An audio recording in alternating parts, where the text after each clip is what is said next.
understand it, to try to understand it a little bit better. Hmm. I'm a little bit confused about this distinction between T strings and template strings. Oh yeah, that's That's unfortunate. yeah. So yes, there's a distinction, and they're completely separate things. Unbelievable. I had no idea. I thought they were the same. Template strings are this.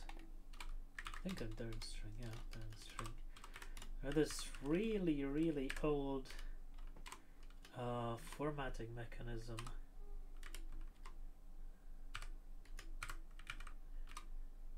I see. Works like this. Uh, Substitute.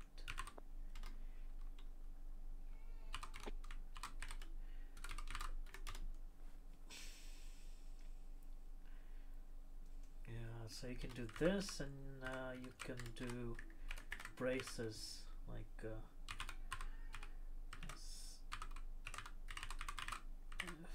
if you need to do something like this.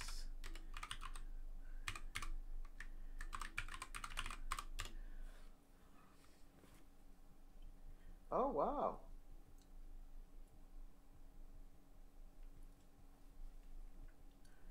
And I guess that's about it. Okay. Okay. Huh. Curious. Okay. And those were added in Python 2 dot some very low number. I don't think Wow. we Okay. keep that history. Yeah, so And they still exist. Okay. why would you remove Still work. that? So Oh god. Python has many ways to do string formatting at this point. Yeah. Well,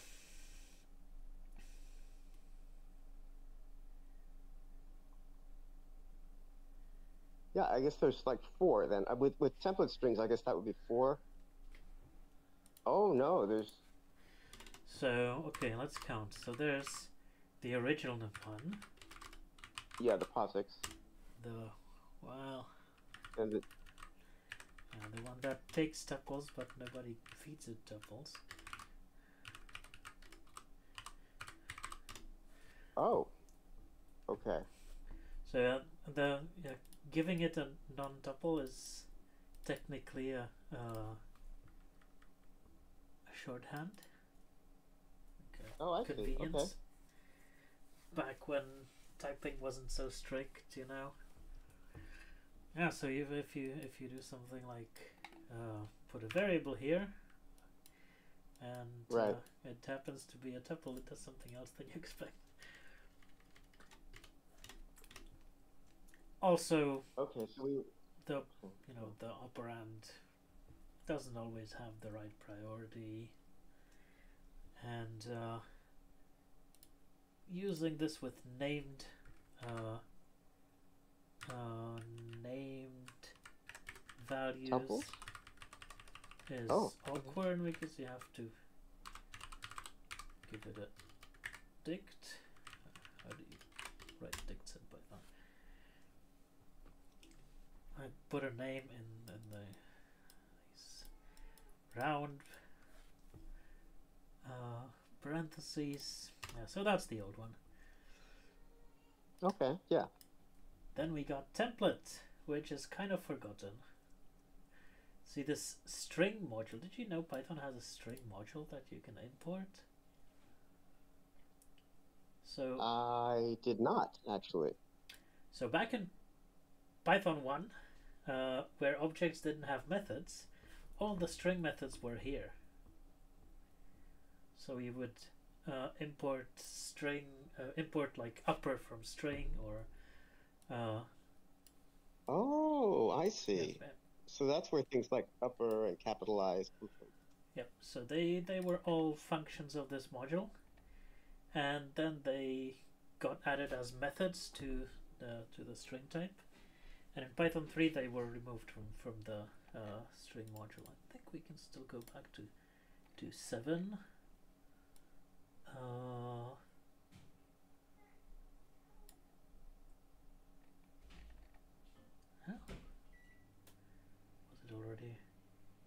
this. Like string.lower was a function, string.split was a function that takes a string. In Python 2 it was also a method already, but this was there for backwards compatibility. And Python 3 that was all removed. So this still has a few constants here and there, like ASCII letters.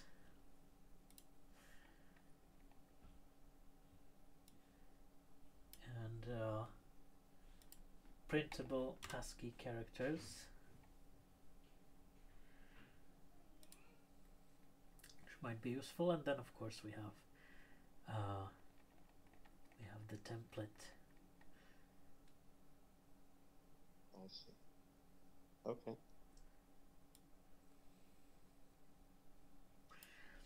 And well, there's the old template string, which unfortunately has the same name as the new PEP. What's it? 750. Yeah. What? There are already template strings. Was this mentioned in the PEP? Oh Jesus.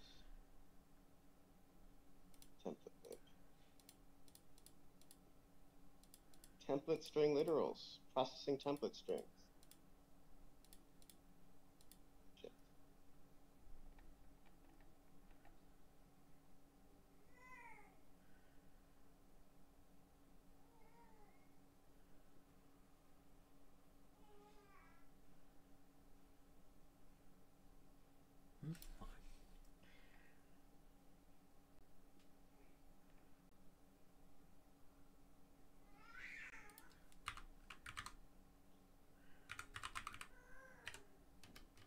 Maybe we should call them template objects.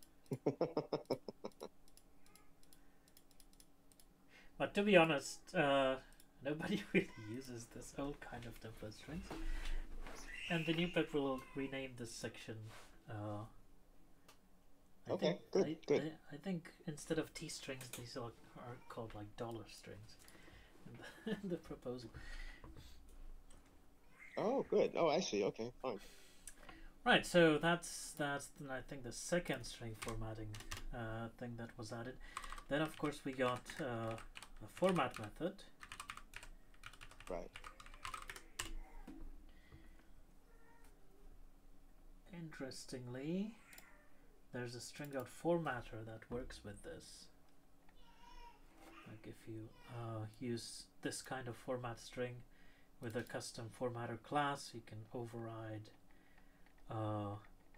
various methods to change how this works. I don't think anybody does that either, but that. And then we have f strings, which are kind of less powerful than the previous approaches, because they evaluate immediately. You can't keep the template around like in all the others, which is a shortcoming that is now fixed in some new Python version with template strings. So how many is that? 1, then the string 5. Template 2, format is 3. And I think f strings and t strings are the same thing. Like if you want to keep the template around, you need to see. If you want to evaluate it immediately into a string, oh, I use see. f. Yes. I see. I think they kind of complement each other. Yeah, so it's almost like a template string is like like an enduring or not persistent necessarily, but yeah, a reusable f string. Yeah, and more powerful. Yeah, but harder to use. If you want to get a string from the T string, you need to do a more complicated loop. Oh. if we didn't have T strings, it would have. Or if you didn't have F strings, that would of course be easy. But there's no reason for adding easy API for it. Right.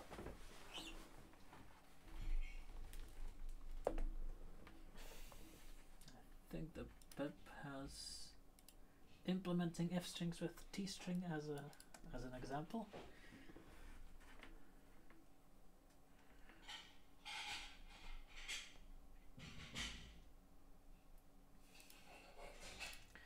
Right, so 4 ways.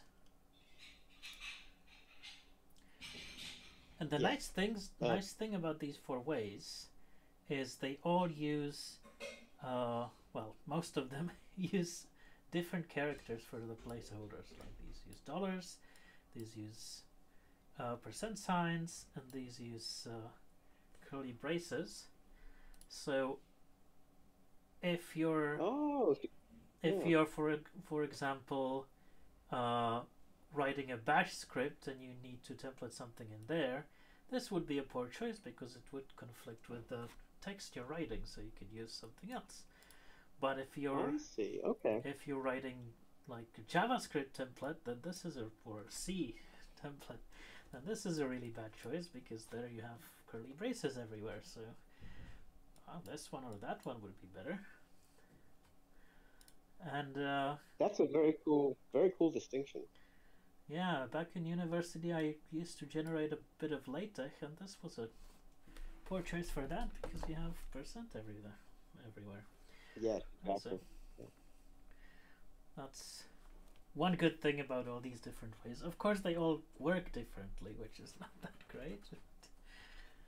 Yeah, especially the difference between the format method and the F strings are a bit jarring since it's the same syntax.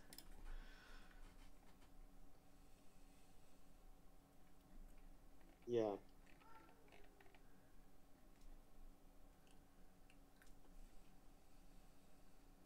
Yeah, I was just starting to get comfortable with the format method, and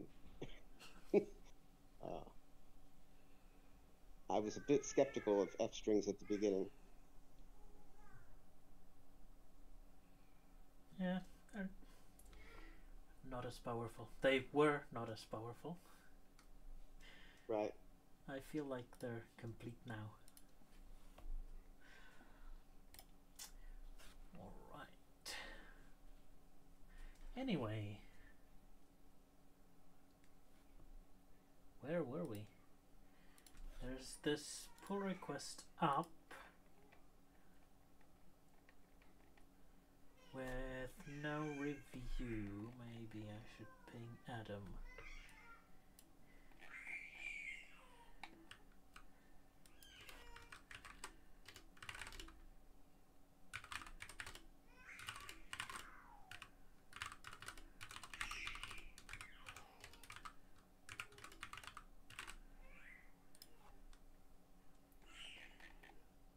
Hope that's friendly enough.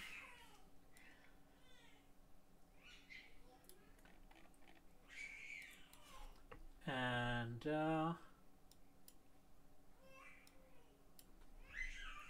I think we started on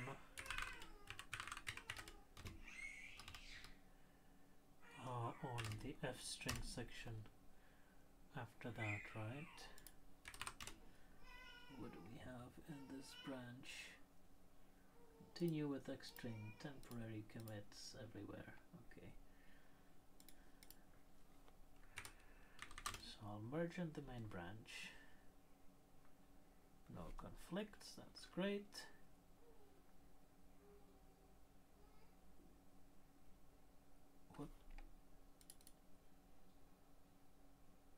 What?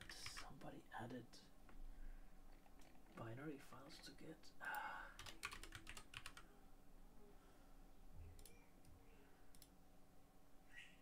Anyway, no conflicts, so I can now do diff against the main branch. Right, so we added to this section about formatted string literals. There's string literal concatenation. Oh, this includes our other commit, doesn't it? Yeah. Which is not in main yet.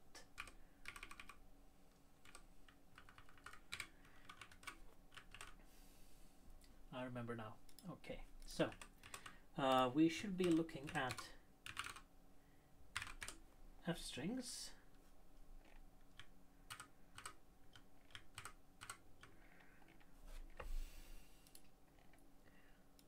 And what do we have now?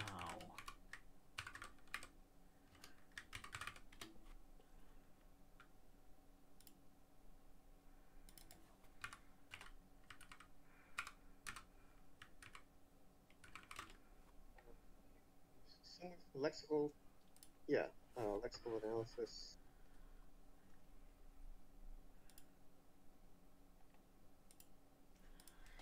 Okay.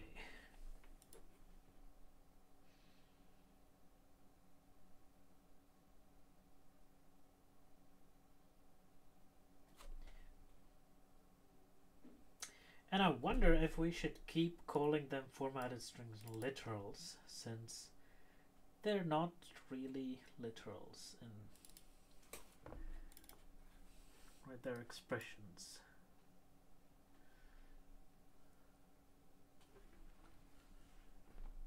Oh, right.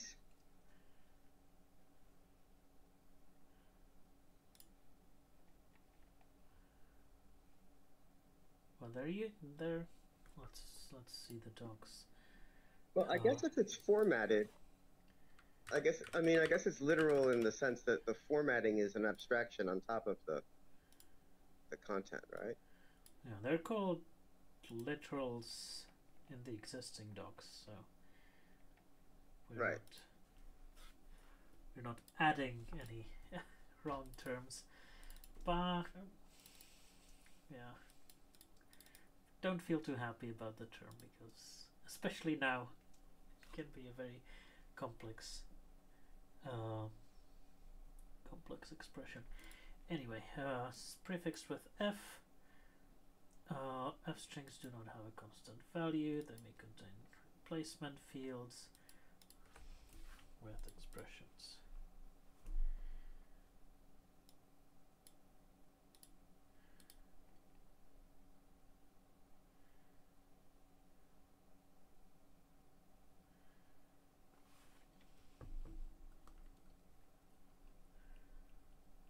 You can use RF. That's good. Replacement fields may contain debug specifier, conversion specifier, format specifier, and there's another section that explains these more or less well.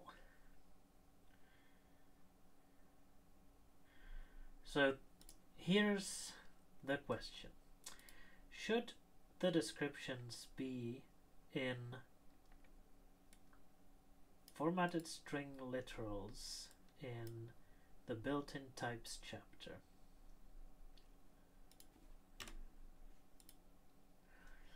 or should they be in lexical analysis?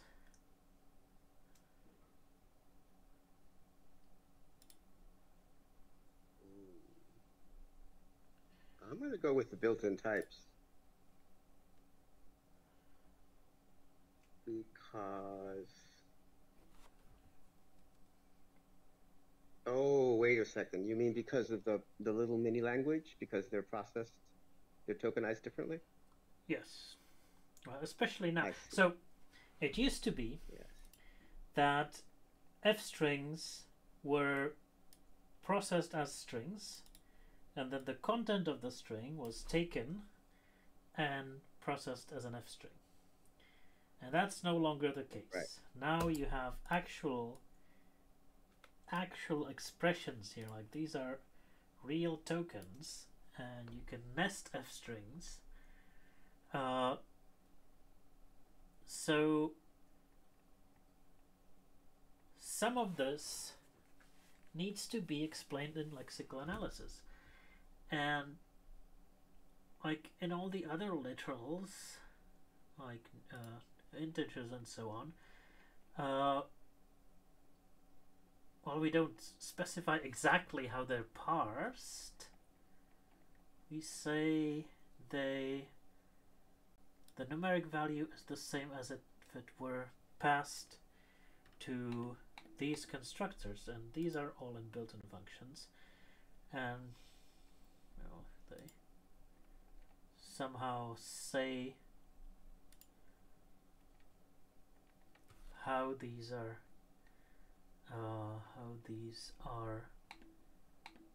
parsed. So we could do the same and just say, you can have these, and see there on how they are evaluated. The problem is, we also want to mention things like nested parsing.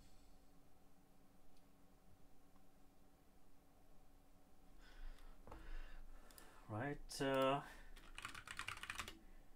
Or you can do... Yeah, so I think so lexical analysis does seem to make more sense. You can do this. We can put another f string inside here, and that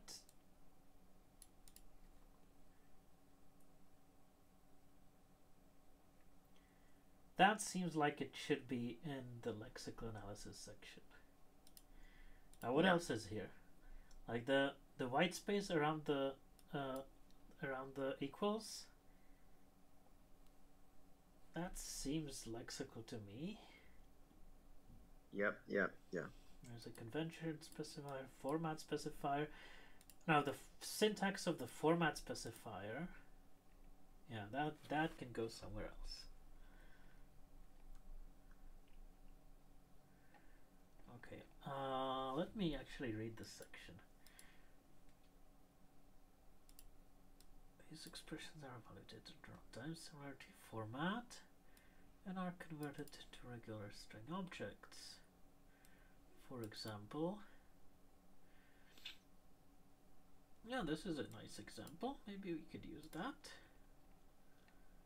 1 + 1 is boring. That's what it is. Let's use that one. Just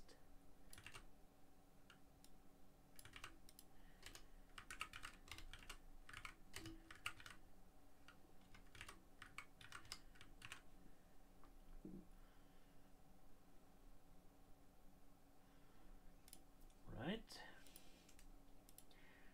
It's possible to use a multi-line string.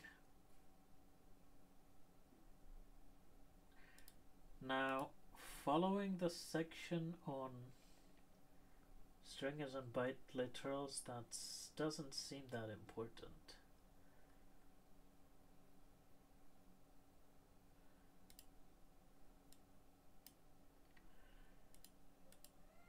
Single opening curly bracket marks a replacement field that can contain any expression, and to include a literal, use a double bracket.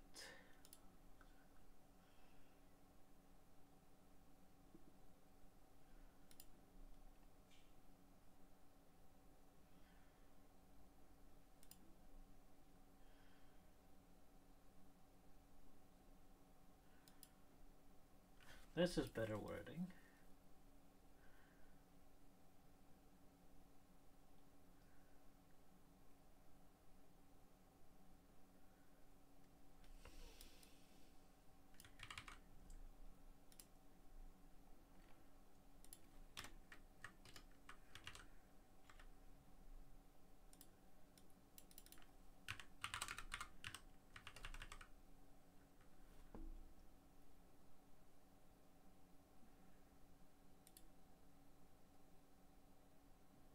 Now this repeats. These may contain replacement implemented by curly braces.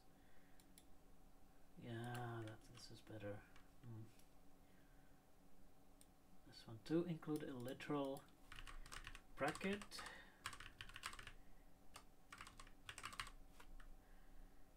use a double bracket.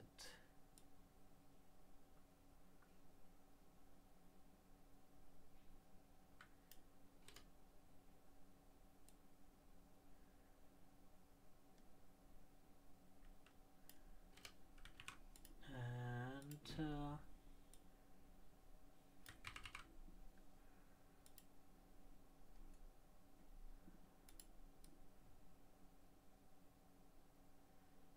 now, after thinking this through, this wording is probably still the best.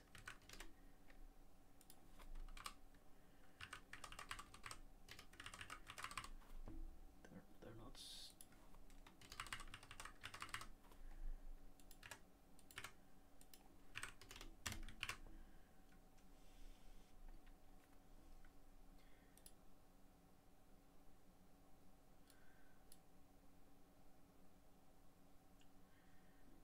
Now the parts of the string outside curly braces are treated literally, and then we go on to say that escape sequences are decoded.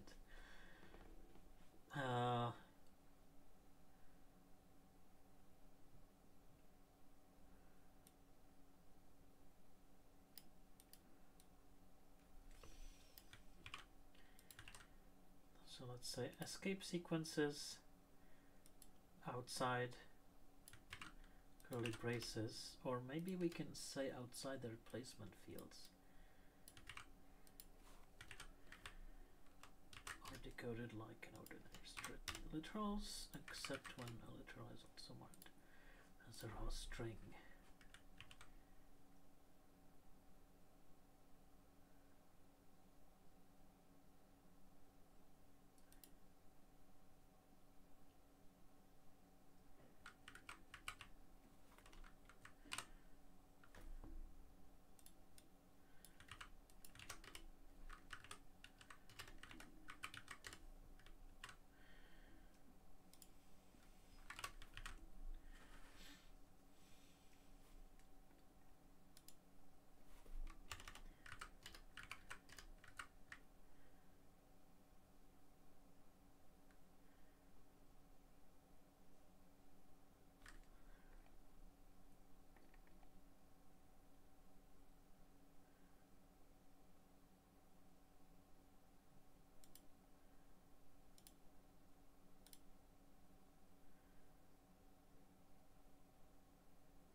I know how to say this. Put this first, double curly braces, and then say other characters are treated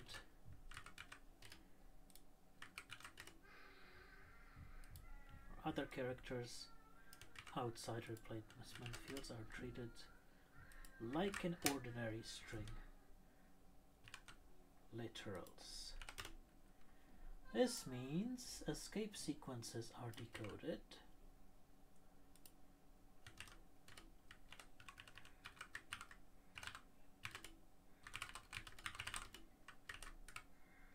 escaped and new lines are possible in triple quoted F strings.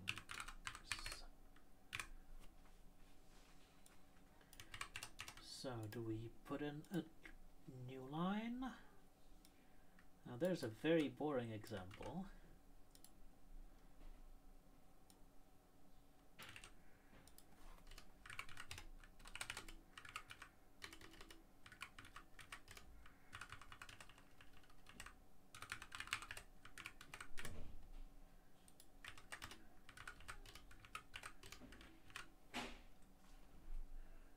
Well, that works. We don't want to have any more controversy than have to be necessary. Controversy. Well, I mean, yeah. I mean, people will have enough things to comment on.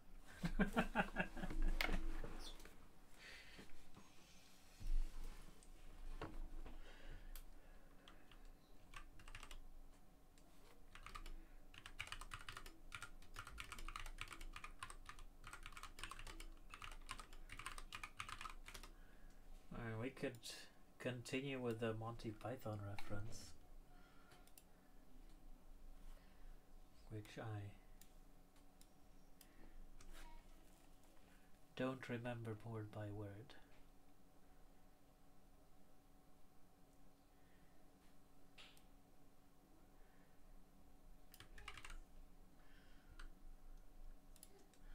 I got this one. 3 shall be the number of the counting, and the number of the counting shall be 3. Is that good? Yeah, that sounds fine. It's a bit long.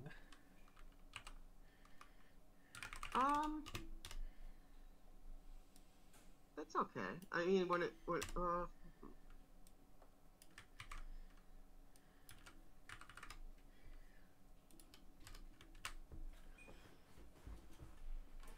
no, it's not too bad. That works. Yeah.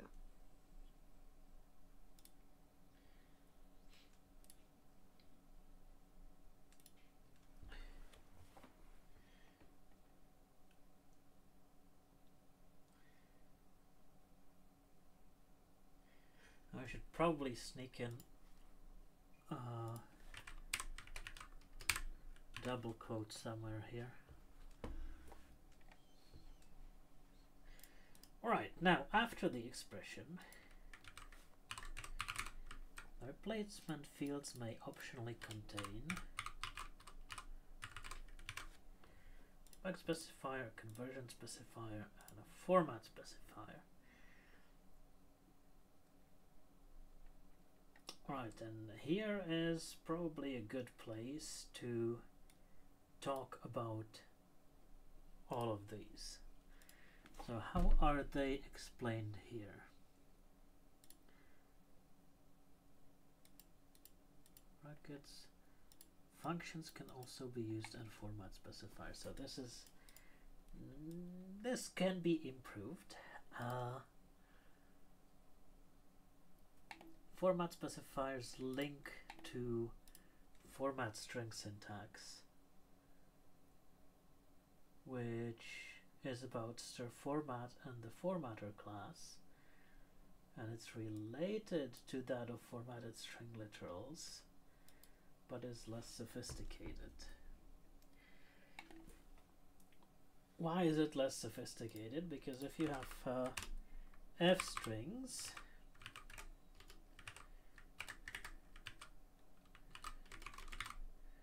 you can put in arbitrary expressions inside here after the colon,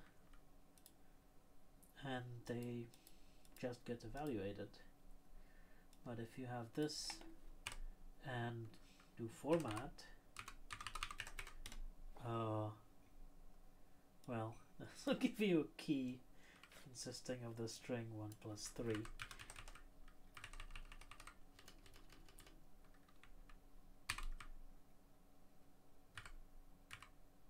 I guess we could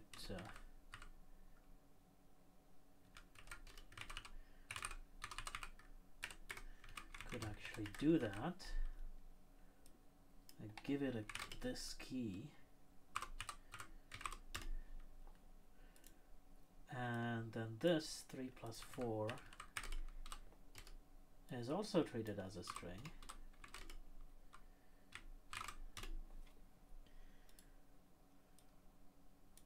Right? So that's how the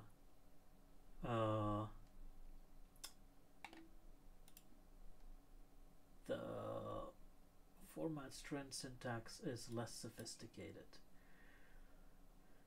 So I think we need to split that out somehow But I guess the only thing we need to split out is say that the replacement fields are evaluated just like any other f string. Now, functions can also be used and format specifiers.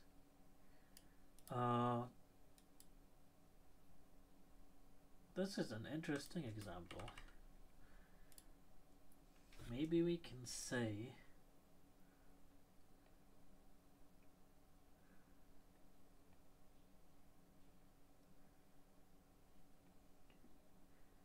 that you can use any Python expression.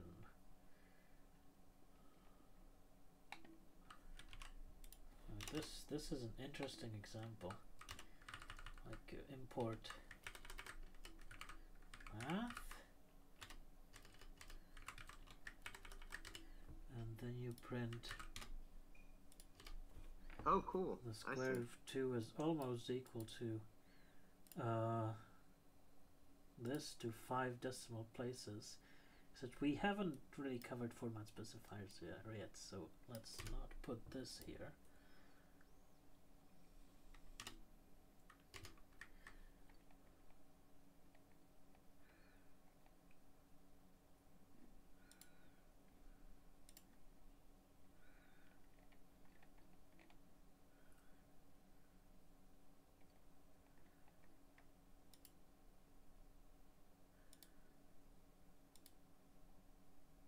And we already have a method in here.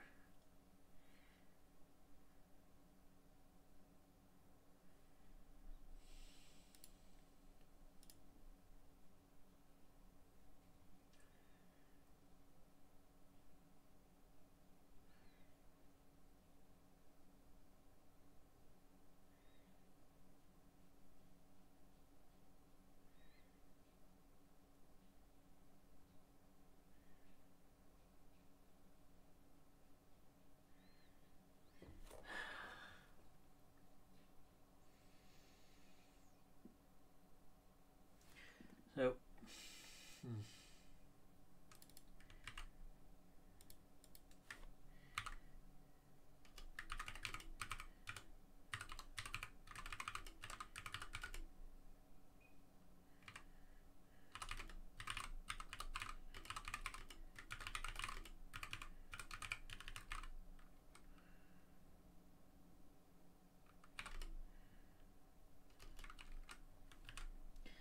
it can contain any Python expressions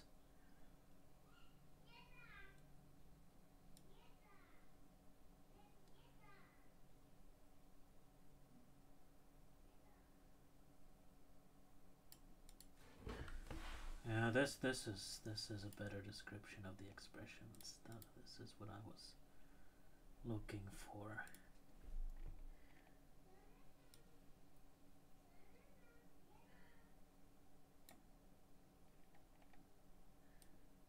Now let's put in this block of text and an example.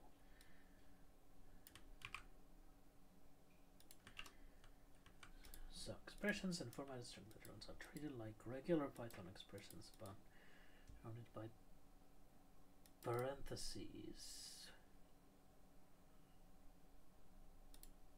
with a few exceptions. I don't think the surrounded by parentheses is necessary, since they're delimited by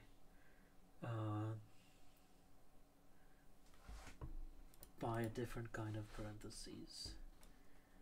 So I would do that and say each expression is evaluated in the context where the formatted string literal appears from left to right. Do we need a weird example of this? Like print 1, print 2. So this will print 1 and print 2, and then give you the string.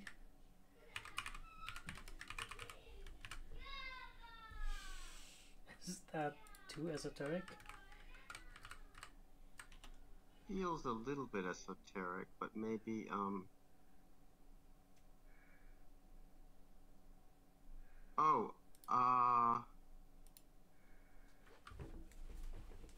maybe for things that might be confusable, like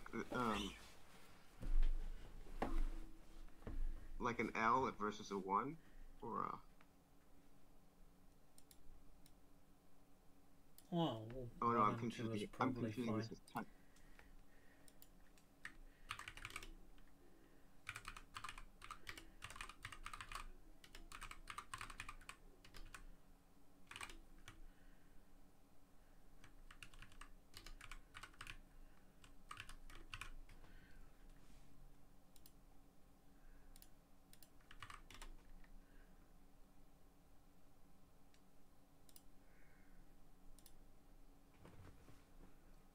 Oh, of course, I need to put this in.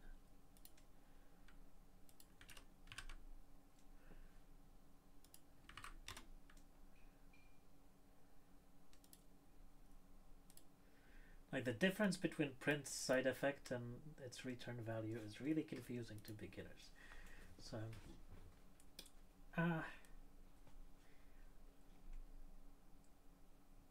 but if we're talking about evaluating expressions in context, then we either use functions with a side effect, like print, or we could use something like assignment expressions.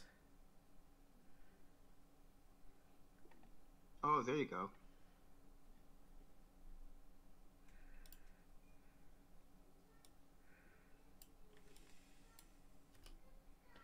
That's maybe more explicit, right?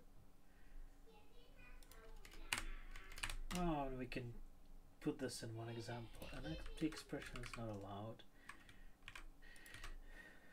And both lambda and assignment expressions must be surrounded by explicit parentheses. So let's say that's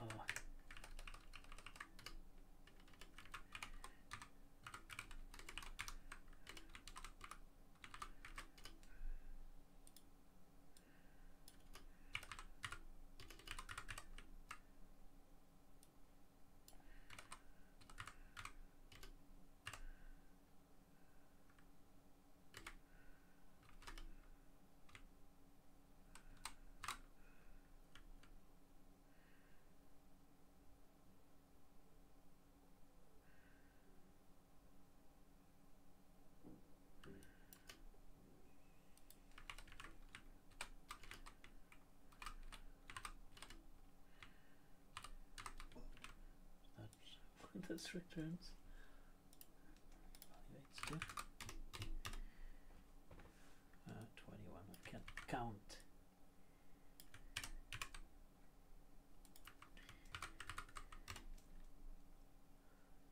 That's why I use Python to do it for me.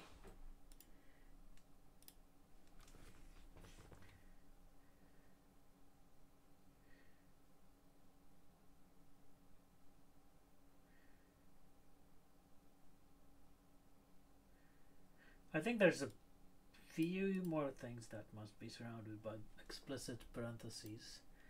Like what happens if you put a weight?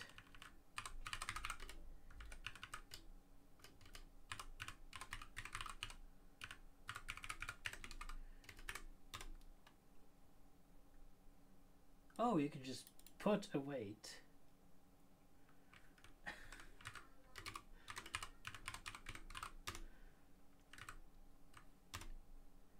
In an F string and it works fine. Wow.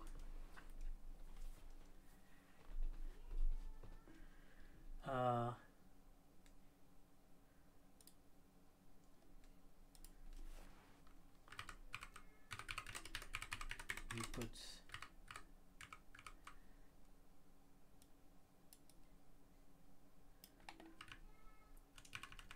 a yield.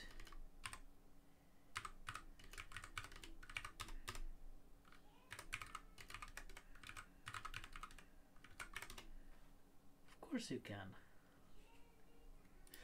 Okay, that's good to know, maybe.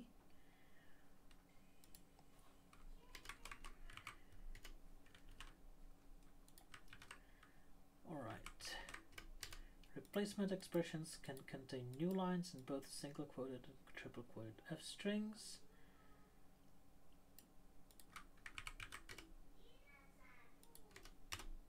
And they can contain comments. Everything that comes after a hash inside a replacement field is a comment, even the closing braces and quotes. Even closing braces and quotes.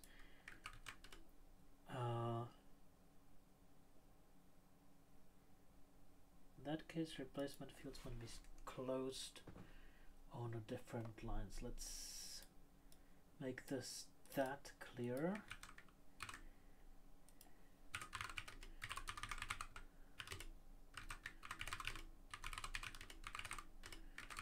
And make it clear that I'm not adding any new information, just saying that this follows from the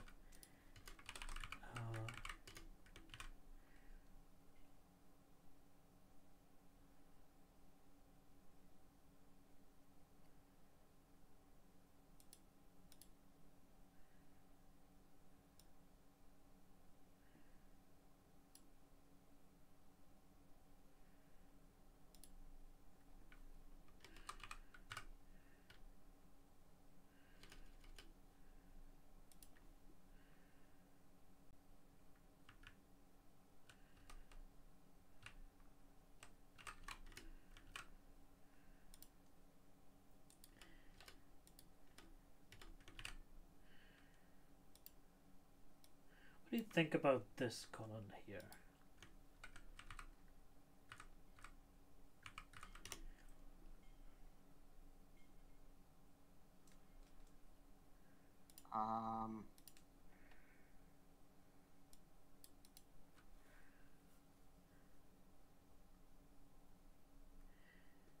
No, we have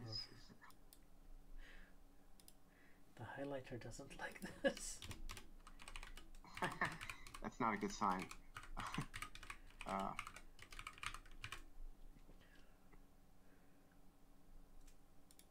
So the comment is inside the F string. So everything starting with the hash sign is a comment until the end of the line. Until the end of the line, okay.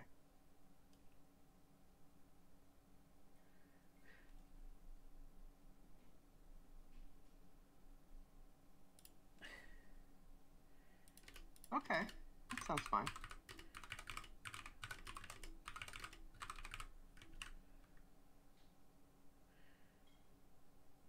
Maybe something like this.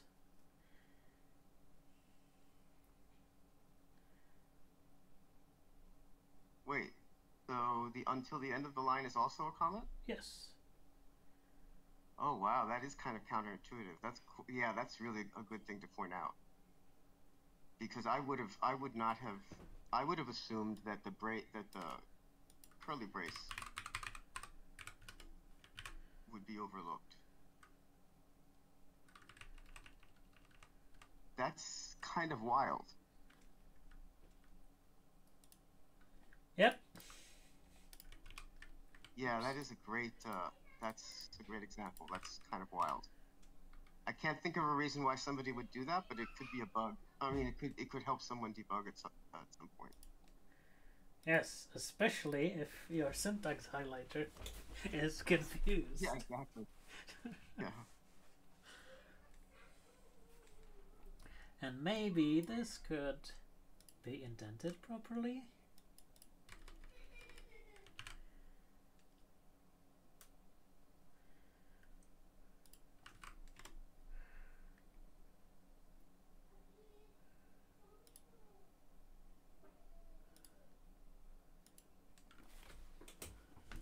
And what is A here?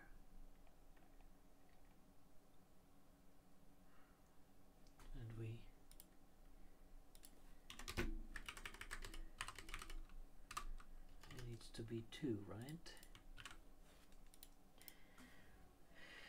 Okay, so this is even more confusing than this assignment expression, right?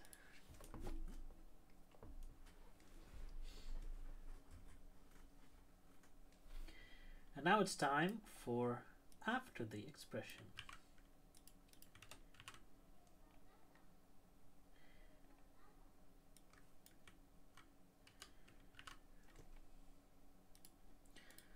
So let's take that from here. Do we have assignment expression?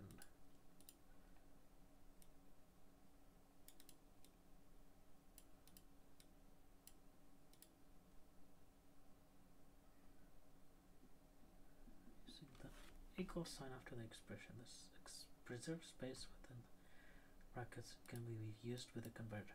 So in here we first go for we first document format specifiers, then explicit conversions, and then the equal sign. In lexical analysis, I'd rather have those go in order, in the order that they need to appear in, which is this. After the expression, you can have these. Now,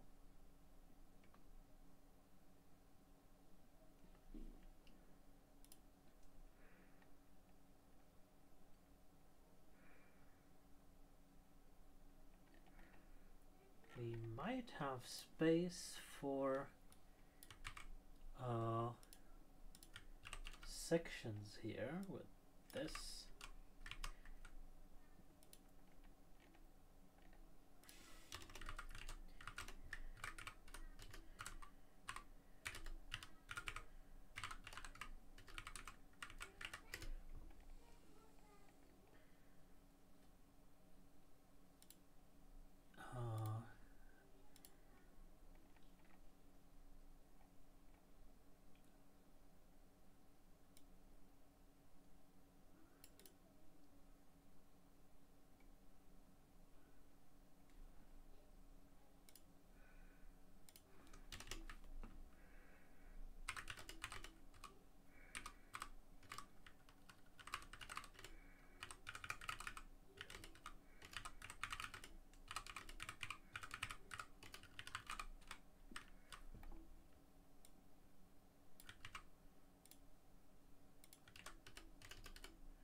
The this is really bad wording.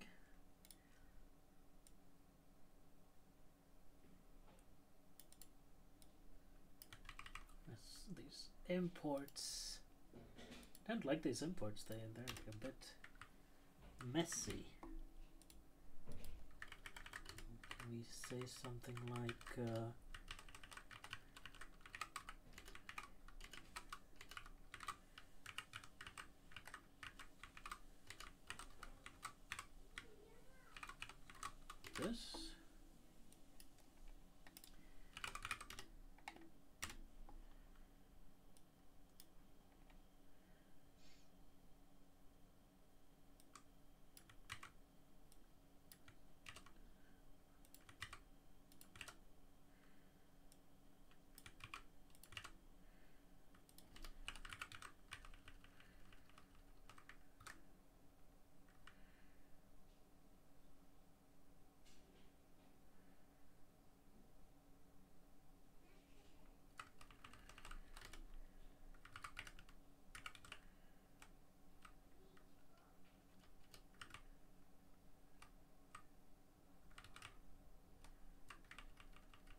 Yeah, that's better.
What does this say about may be helpful?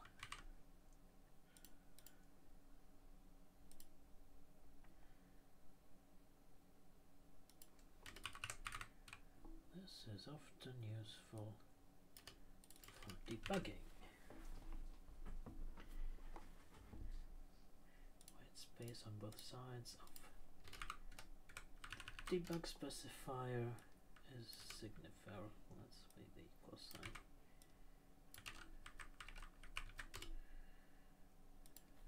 It's retained in the result.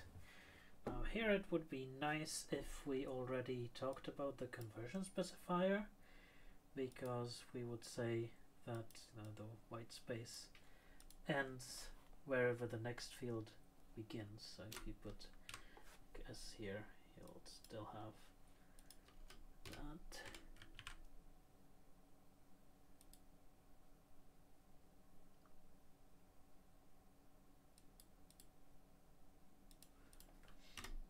Conversion specifier. And then we have the conversion specifier.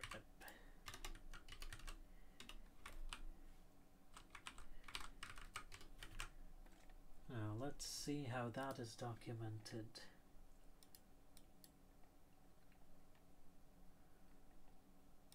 Here. Any non-string expression is converted using string by default.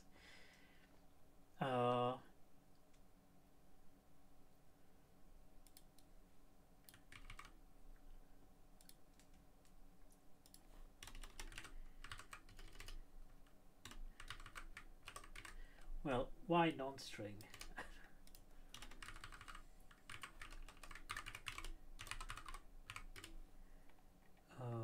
The value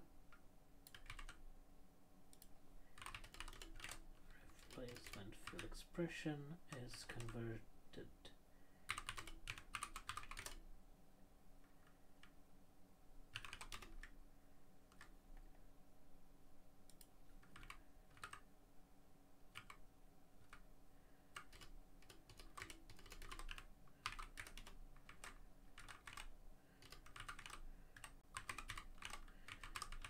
str.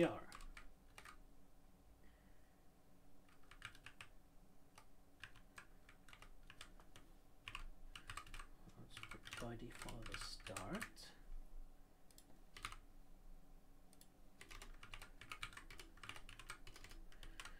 And of course we've had several examples of this already, but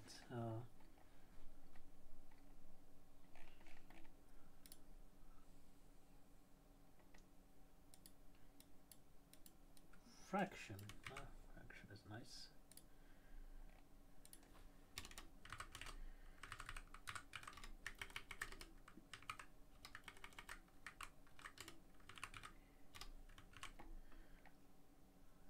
Is this still correct?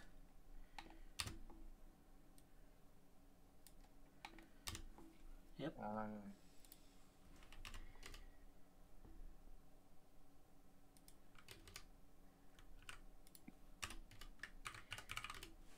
When a debug specifier is used,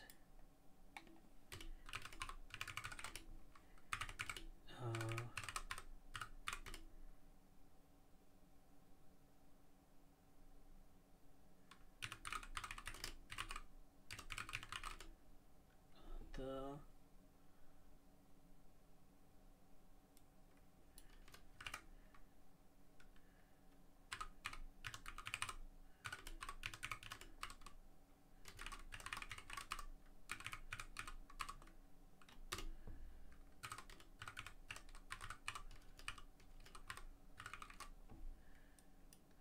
use does fraction. Yep.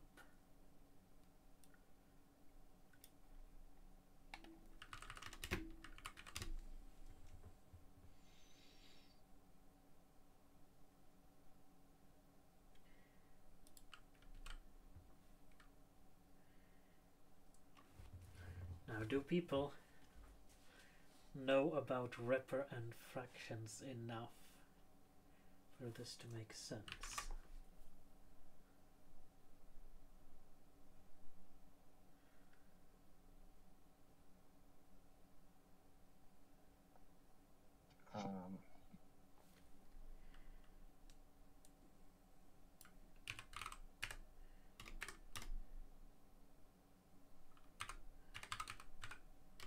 Oh. So,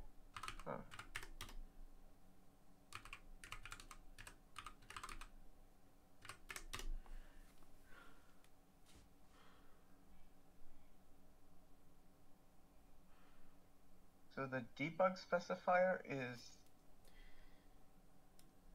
It changes the default conversion. Oh, I see. Okay. I probably want to give this a name, so this is... Yeah. Ah, that makes it easier to digest, right? Yes, yes, for sure. Let's see how that works.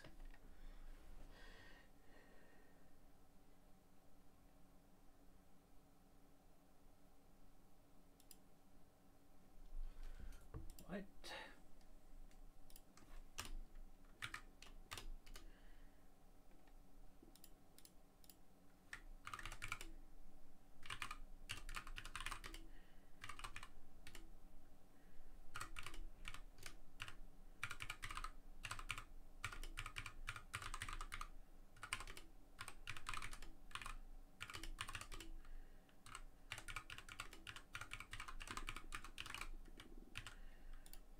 And this has a table.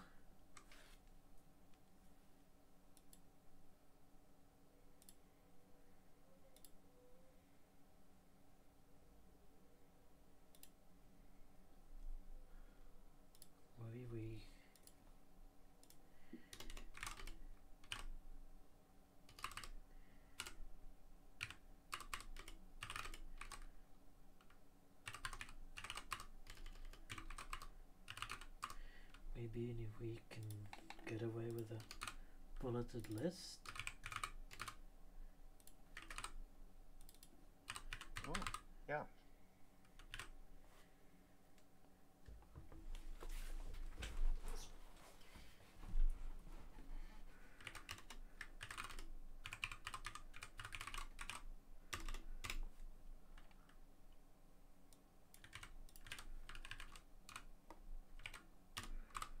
So this will give you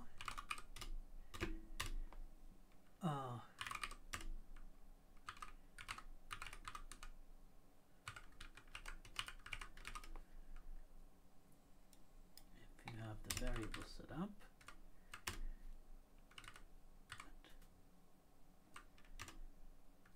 Oh, I don't have fraction.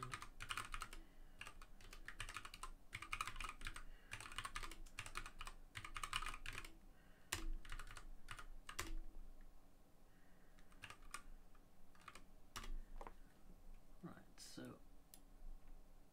this will give you the ripper. What about the ASCII thing?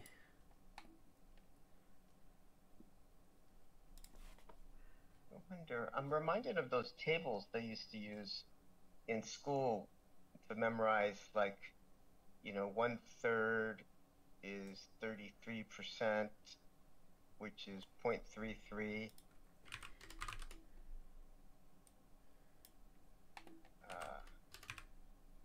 Like this? Something like that. Yeah, so then I wonder if that's an example that people could relate to, because that's a common little thing. You know, the conversion tables. Or half a mile is... Oh, you had those. Yeah, exactly. We had 100 centimeters is a meter. Yeah, it's different with... Pretty yeah, boring. exactly. It's pretty boring, yeah.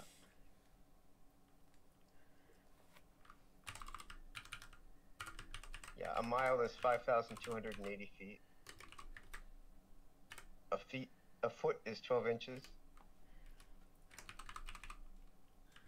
A yard is 3 feet.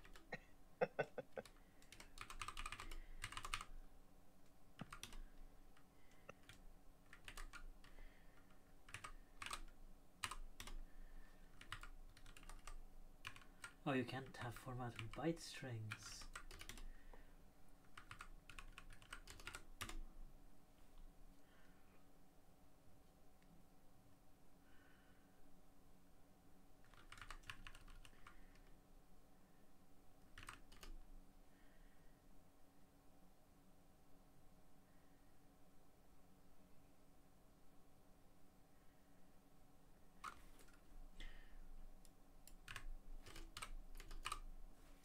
So, what would you do with this ASCII? What example would you give? Well, there's is always emoji the good? Emojis are good. Emojis are very good.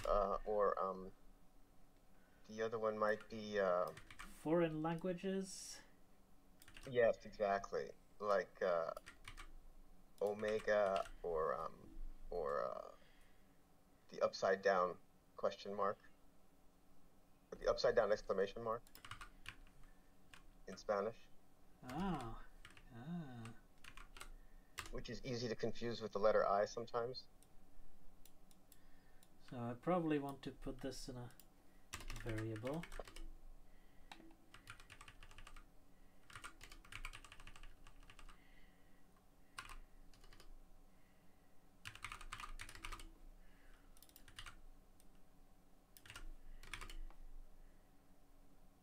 Let's do this.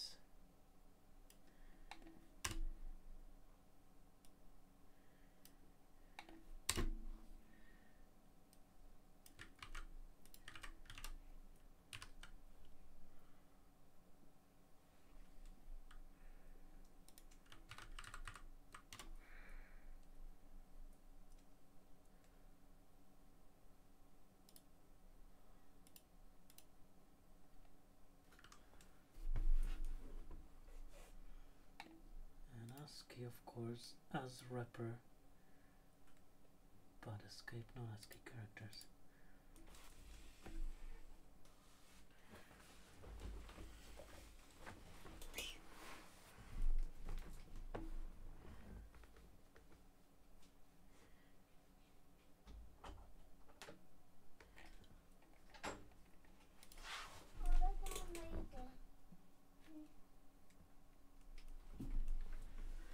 Okay, so that would be the conversion specifier. I think that's all about that. There's 3 of them.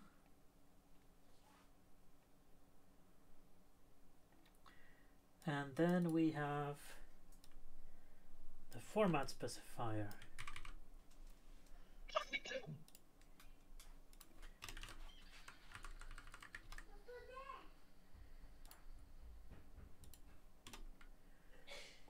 Formats using we should have the section here.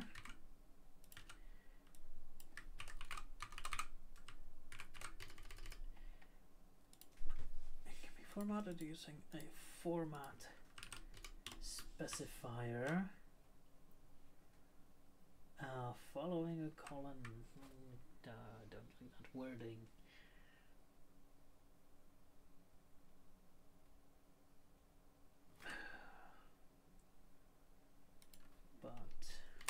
of anything better. After the conversion has been evaluated and possibly converted to string. So once the output evaluated, blah blah blah, after the expression has been, this is the same thing. Possibly converted to string. It's always converted to string. So after the expression has been evaluated and converted to string,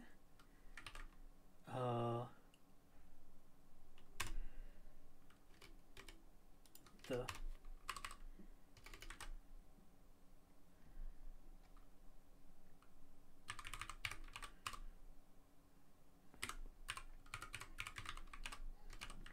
format method of the result is possibly converted to string. What method of the result is called with the format specifier or the empty string if no format specifiers given.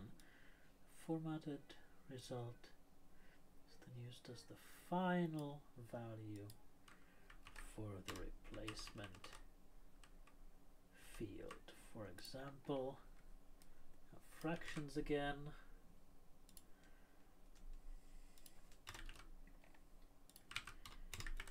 We've already imported fractions.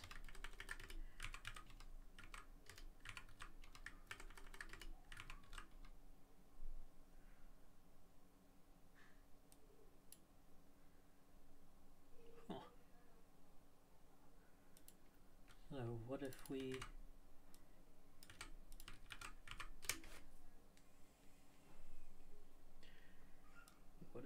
do this formatting?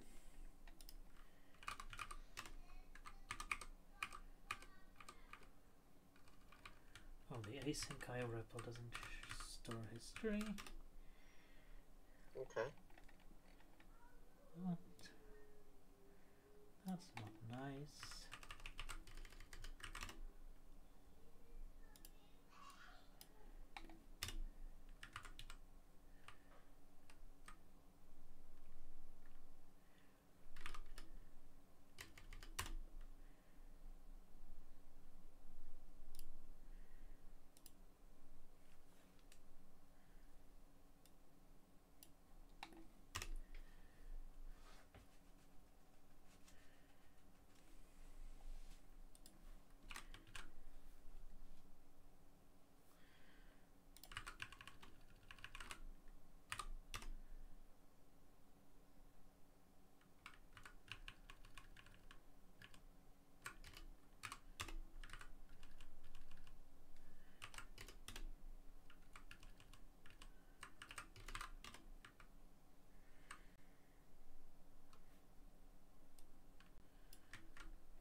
Oh, that's yeah. These are some really nice examples. I'm digging them.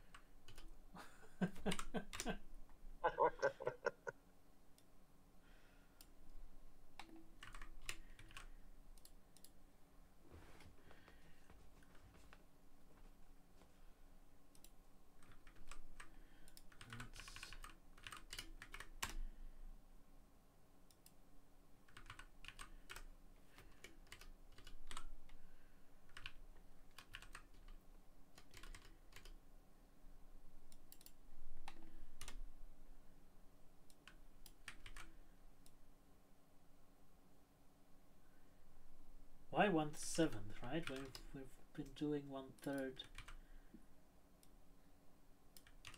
for all this time. What happens if you do this? Fraction 1/3. Somehow we've left out the f.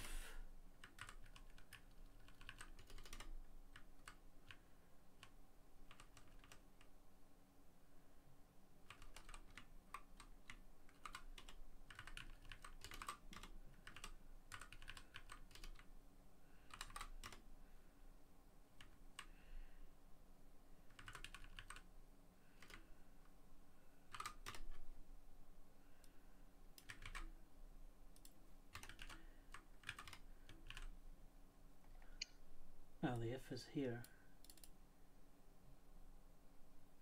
Oh, that's this. I was looking for the 3's and I haven't updated that.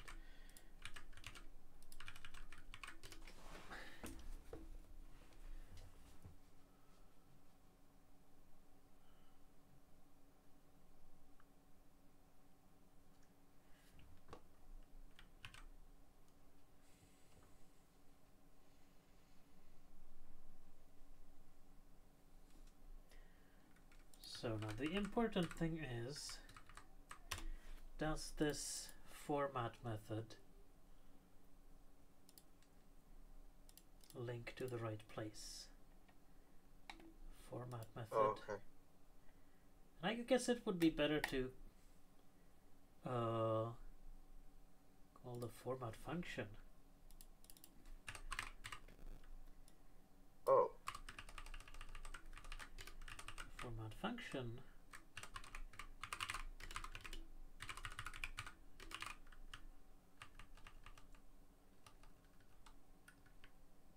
There's a format function that's different from the string method?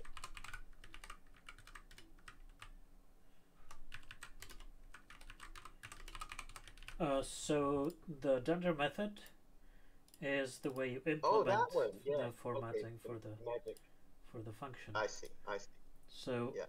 Okay. if you're printing out fractions and integers, this is the better way to do Sure. it. I see. Okay.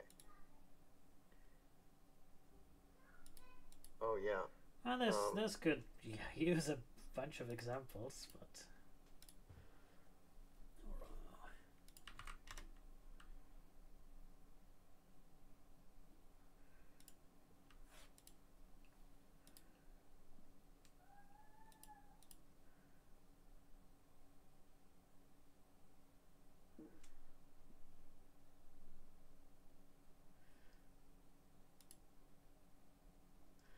so the interesting thing here that is not really mentioned anywhere is the order of these operations. So if you have a format specifier, then if you use a conversion, like an explicit conversion specifier,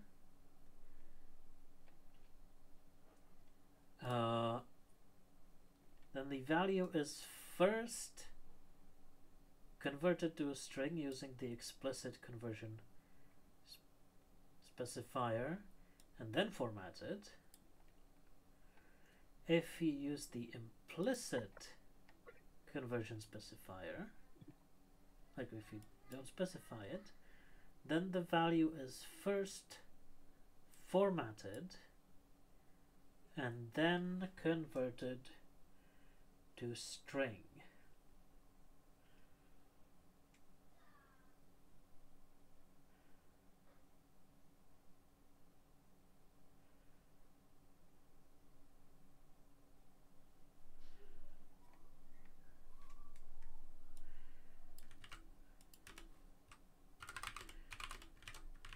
So I guess this will cover all the bases.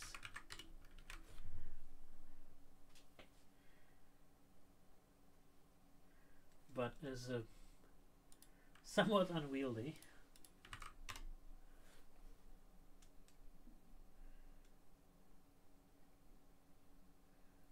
The default conversion instead uses wrapper. It's a bit shorter.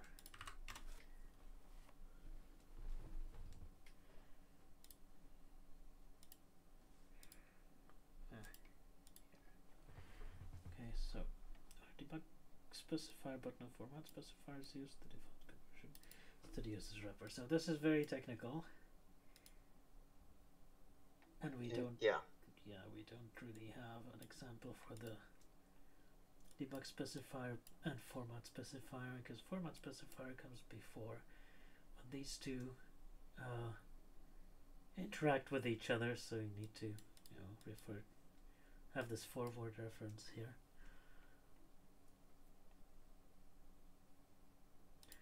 And I've left the duplication here, haven't I?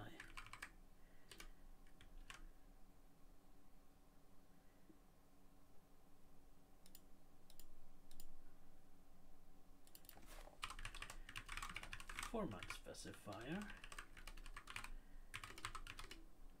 One is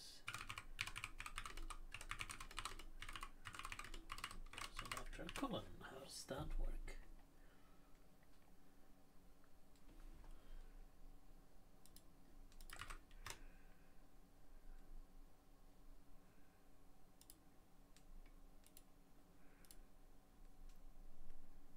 Colon should parentheses.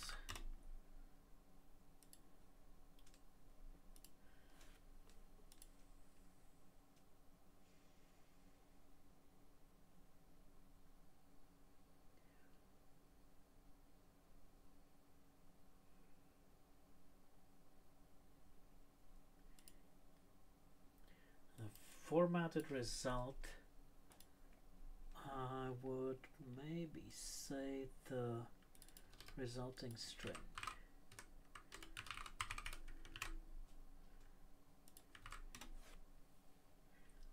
Because it needs to be a string, and it makes it a bit clearer to someone trying to follow all this that you don't need a conversion specifier. You don't need to convert it anymore. And this can maybe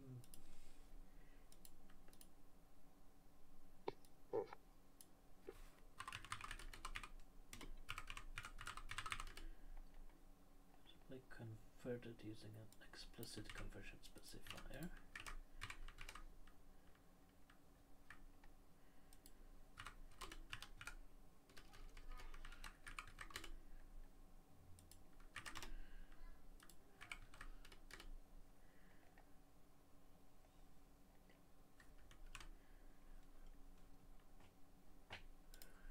And the format function takes an empty string by default, so we don't need to cover that case really.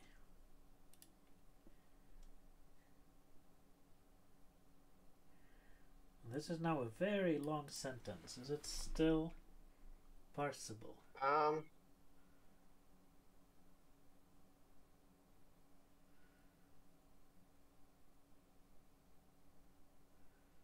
Yeah, it is. Format specifier.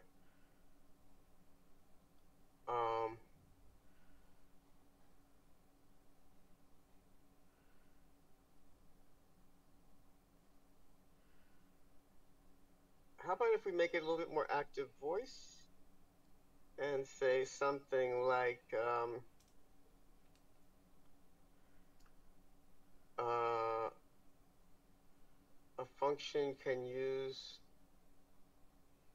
function may use a format specifier after a colon.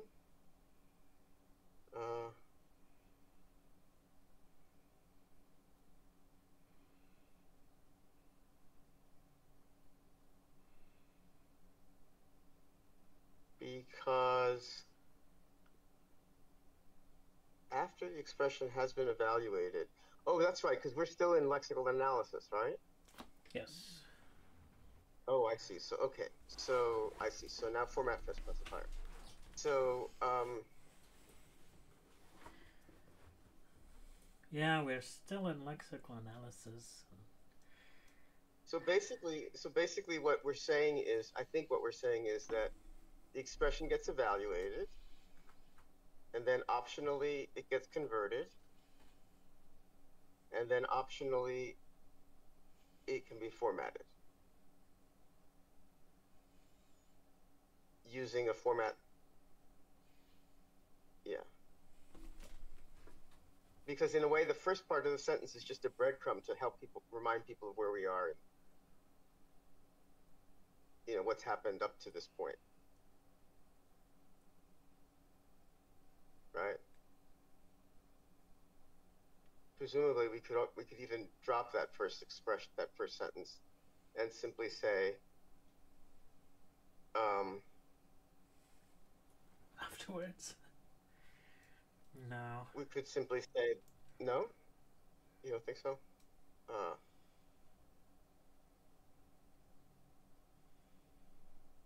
once a okay. So to specify a format called on the result. Oh, I see. So the format function is just taking the specifier as an argument. Yes. Oh, okay. So that's how you. So basically, the argument for the format function is called as format specifier. Well, it takes two arguments. The result and this format specifier. Okay. Fair enough. Or only one. So the because the format specifier is optional. Is the optional second argument. Yes. All right.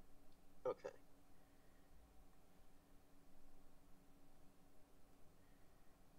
So basically, we could just. What do you think if we just define it and then use the examples?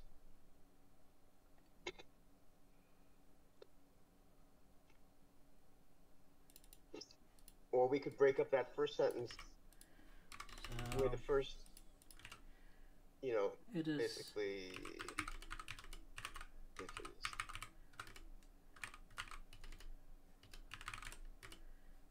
it's formatted using the format function.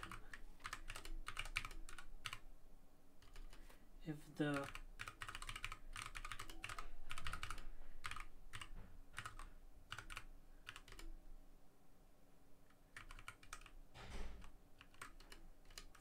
format specifier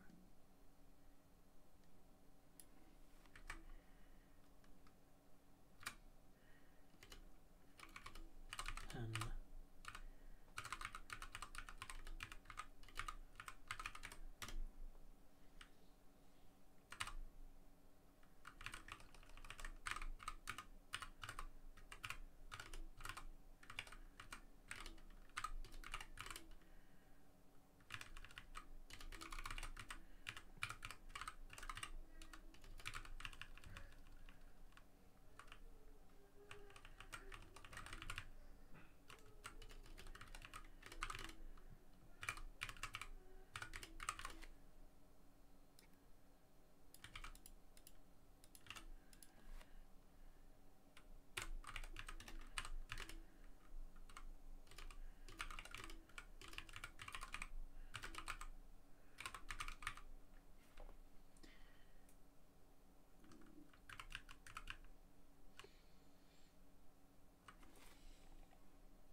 is this better?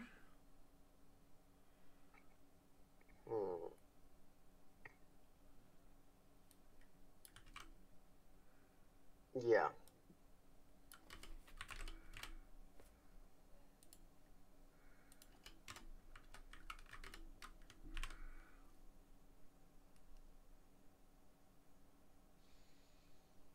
Oh, by the way, on line 1951, or whatever that is, 1051, it says the using, but go back a little bit.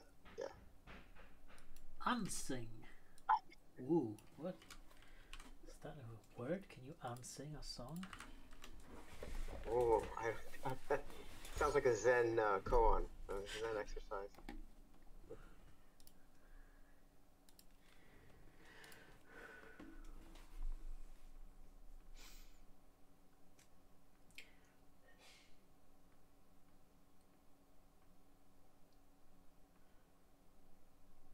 Okay. So I'm pretty happy with this. What's left here is the formal grammar, of course.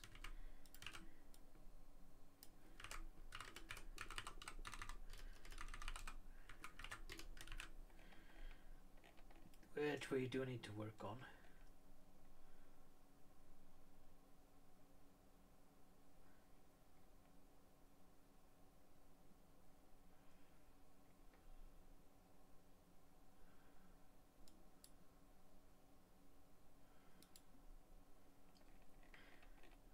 And of course there's the third way to explain all this, which we need to somehow consolidate.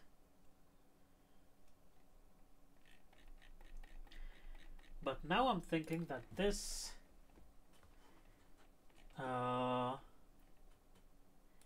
this does mostly deal with the behavior, like with the semantics. So maybe this part should go in built-in types, where we stole most of it from anyway.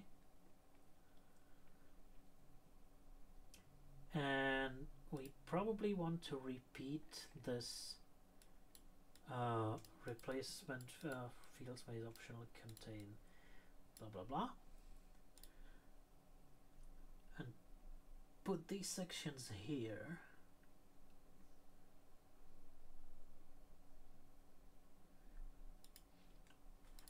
And here we can focus a bit more on the syntax.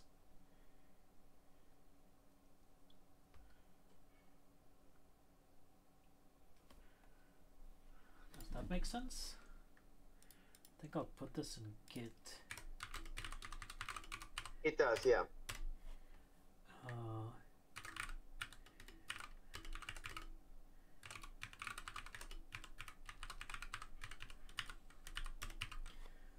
So we go to whatever section that is, std types.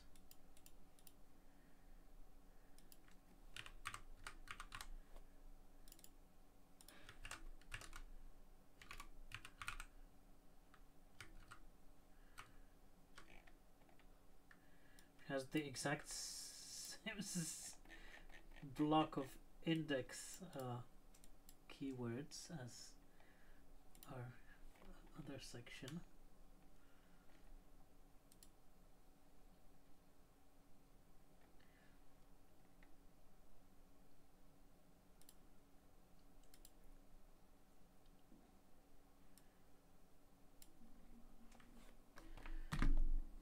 So let's say an f string formula and formatted string literal is a string literal with f or f. This type of string literal allows embedding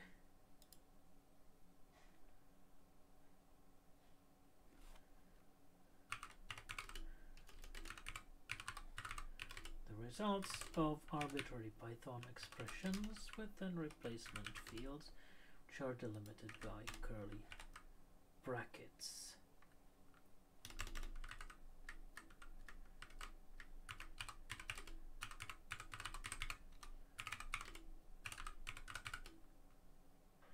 Each replacement field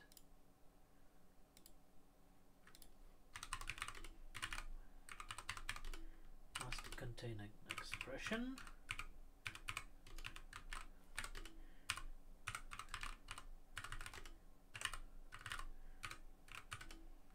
optionally followed by one of these guys.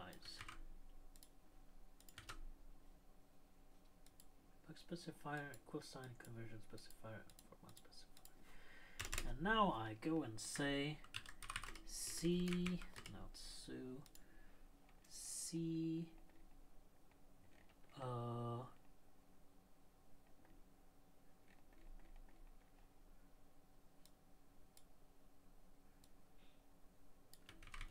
this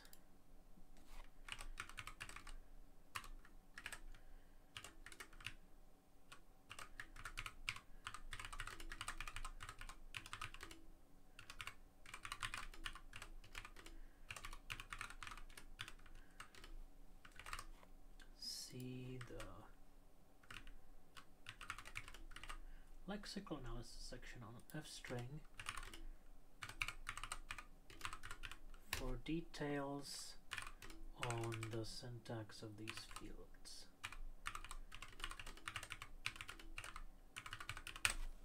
How does that look?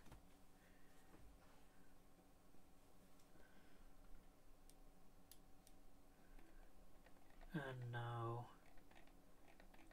That's good. I remove this. and Yeah. replace it by whatever I wrote here.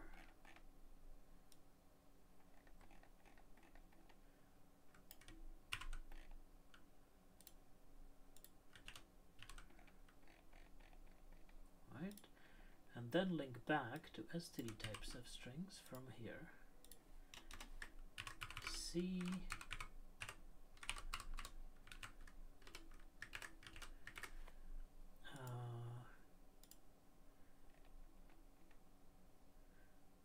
the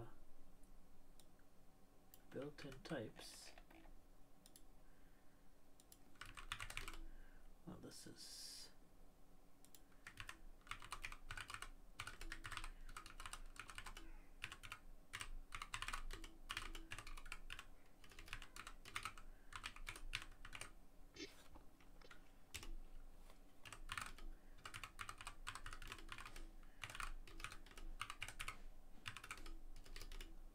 these fields are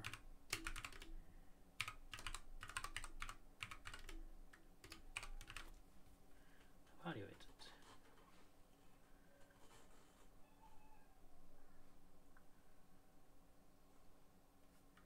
What?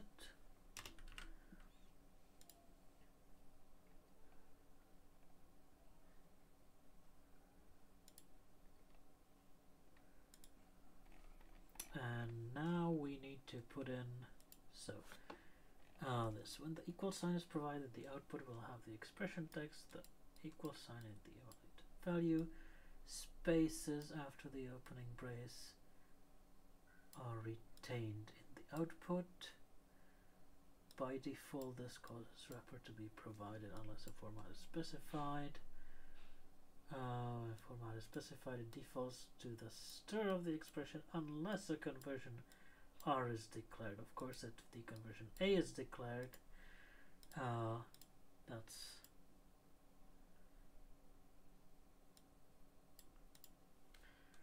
also fine. So we're fine here. The lexical analysis detail, I guess, is the spaces around the equal sign. Otherwise, this is all about the behavior.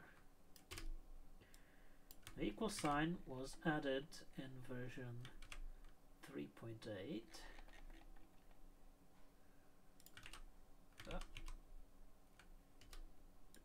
Copy that. It should go in both places. It should probably be named.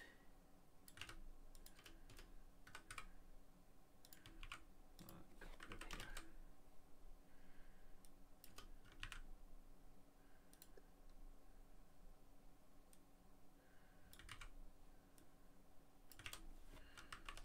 It's not a string, let's not put it in quotes. If conversion specified, the result of evaluating the expression is converted before formatting. Blah blah blah. This is about behavior, we've covered that. The result is then formatted using the format protocol.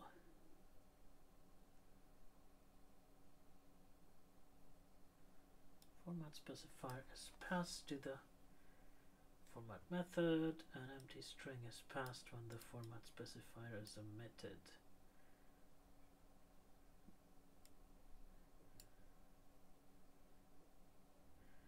Format result is then included in the final value of the string.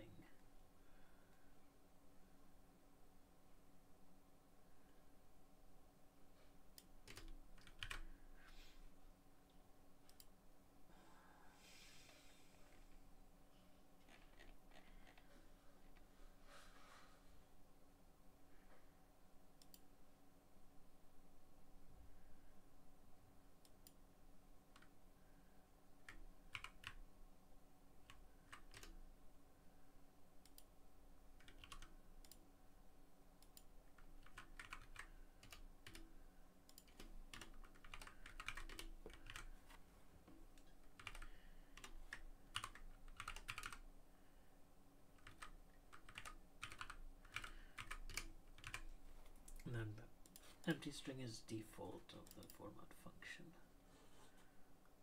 So this should be fine.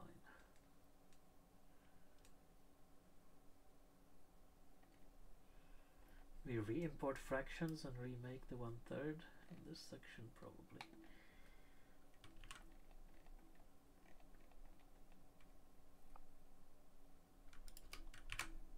Okay, and do we have the nesting correct? Oops.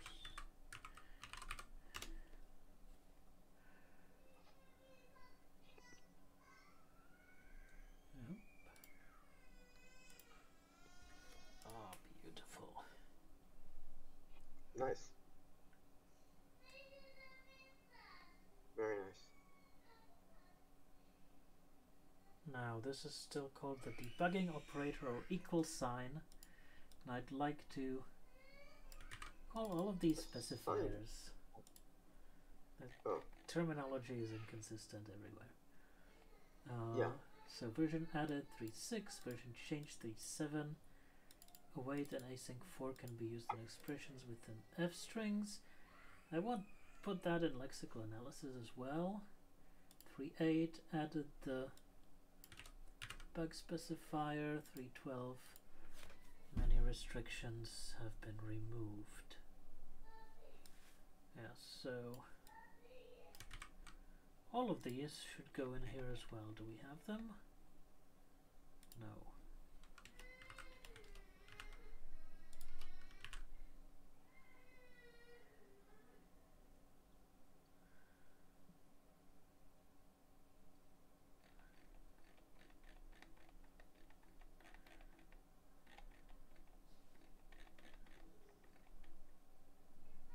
Just have version added 3.6. So let's put these up there.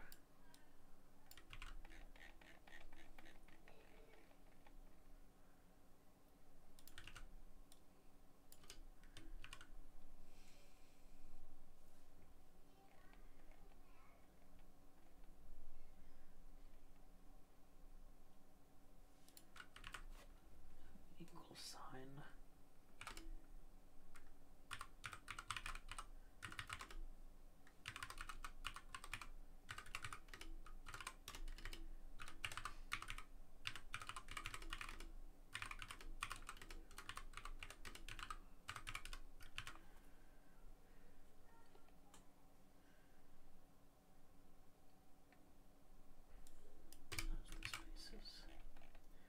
So top level format specifiers may include nested replacement fields, and this is interesting.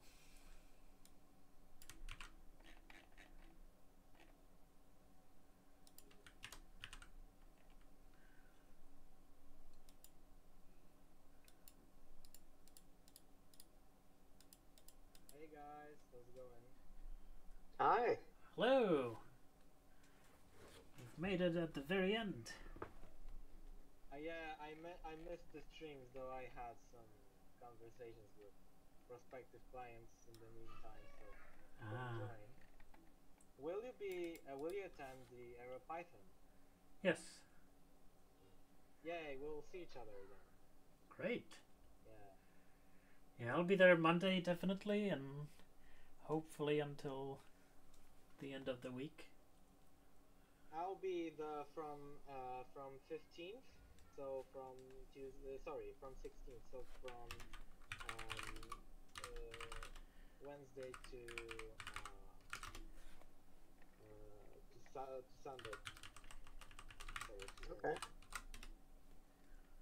Yeah, and I'll have my birthday on 16th. That'll be my birthday. Now I will get the 2 in front of my age. Nice.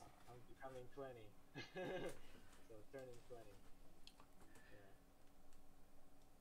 Anyway, what's up with the F strings?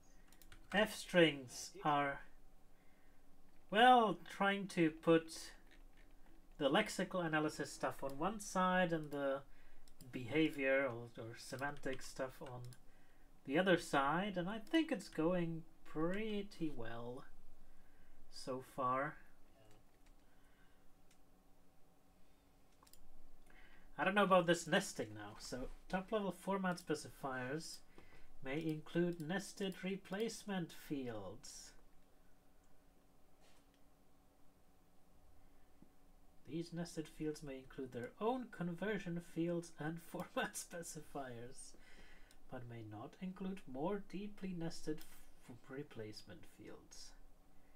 Do you guys have them memorized? Because I use f-strings like a lot, but I still like keep forgetting about some of the like elements of the mini format language. Oh, you mean right? these things?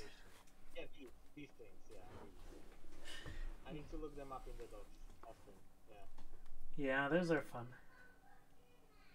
I mean, I guess if you use them enough and you like exercise it a lot, then you can remember it. But I just didn't take the time to do it, so I keep forgetting. Kinda. I don't like that. I want to know them. Like I want to have it memorized. Yeah.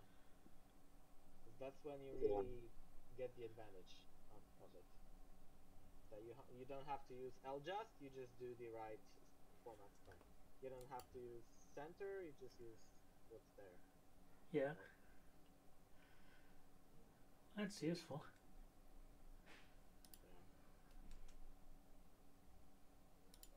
And it's also very impressive. I mean, I really like the way it works in Python. I don't think there's like any other language with this type of convenience that much expanded and So developed.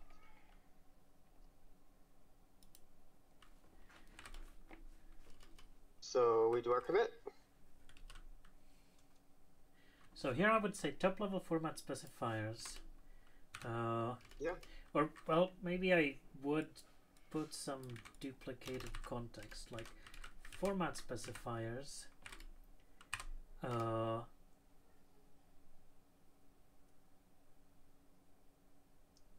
you want to just link to the definition? Which are passed as the second. Oh, I see what you're saying. Yeah. To second argument to this to the format function to format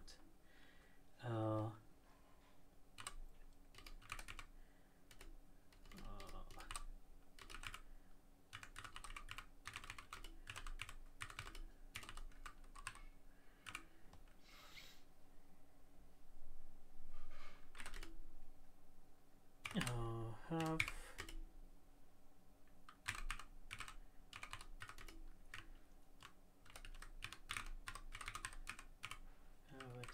extract internal structure. Top level format specifiers may include nested replacement fields.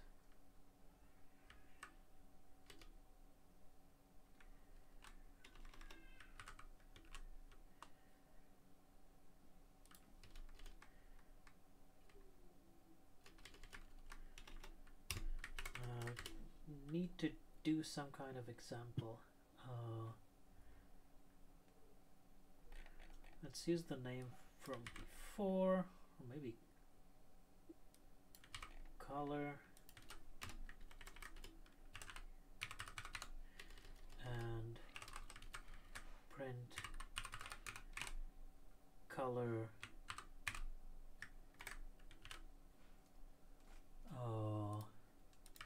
with the field width.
wait? Will you be over Python? Because No, unfortunately, I'm kind of I don't really have enough money. I'd love to do it, but oh, but you contribute um to the Python space, right? So it should be free for you should have a discount or something.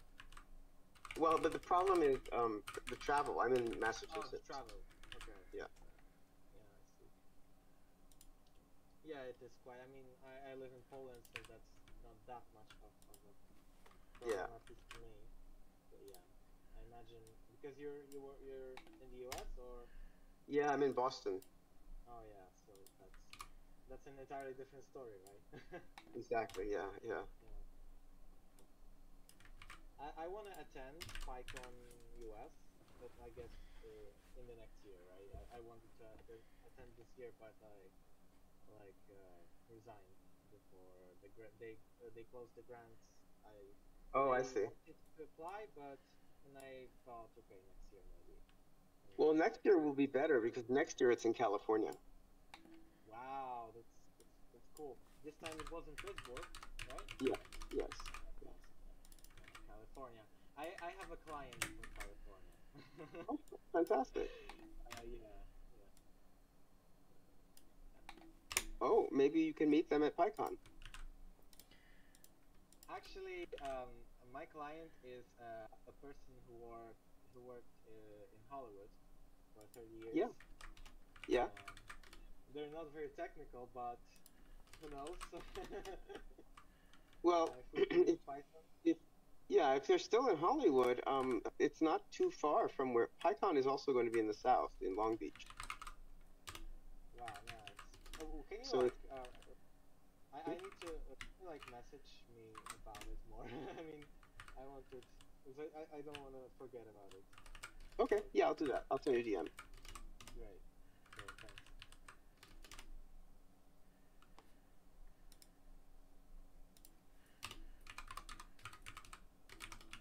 I love that with Python you can spin up a REPL and like test your knowledge in the REPL. It's so useful, right? It's like amazing. Yes, it is. I really Beautiful. appreciate that. Yeah.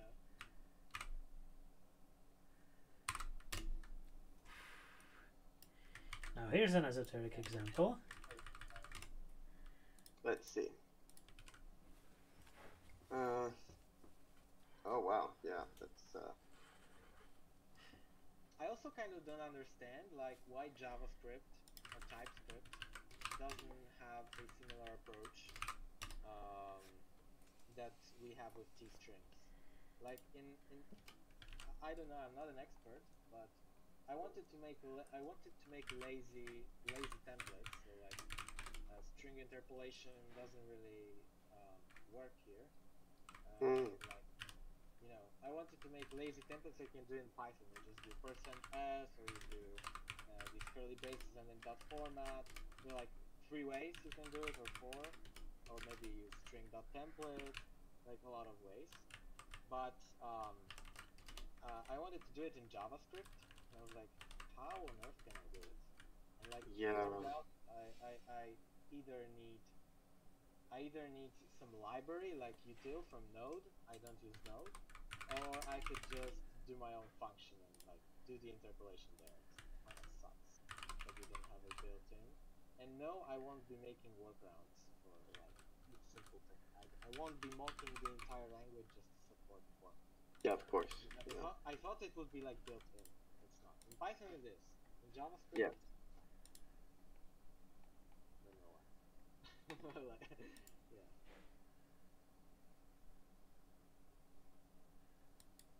But that's nothing compared to like Lisp and how string operations work in Lisp. I once had to write some like string transformations manipulation in Lisp, and Yeah. it was an interesting experience, I must say. Um, I was doing some work related to extensions to a CAD program, so like AutoCAD, and I Oh, I see. needed to write a plugin for it. And yeah, But actually, I ended up writing some really, really nice Lisp code. And when I came back to it after a year, I'm like in love with this code. It's very elegant, very pure, and like very nice to read. And I was really proud of that. Yeah, I was joking that Lisp is a little bit like Latin. It's, Yeah. it's beautiful, it's perfect, it's eternal.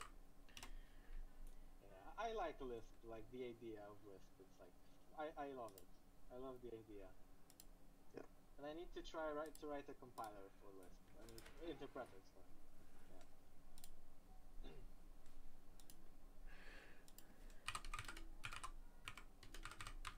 Like my friend, I have a friend who's like good with C and like knows a lot of low-level stuff, and she wrote a Lisp interpreter in Malbolgi. Oh, Malbolgi. no. Yeah. Ah. Imagine that. Like Malbolgi. And like this is the most complex program that was ever written in Malbolgi. And she offered. Wow. It's incredible. My friend is incredible, yeah. It's like incredible stuff.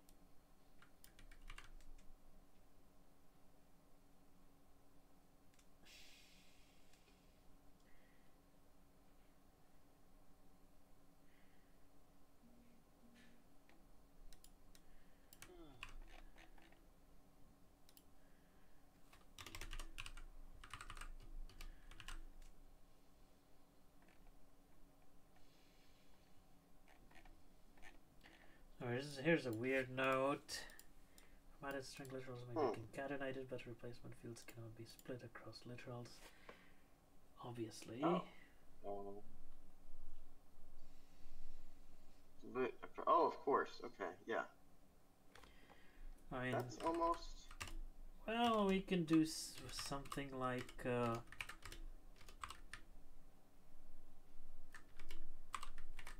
we need to say that? I guess.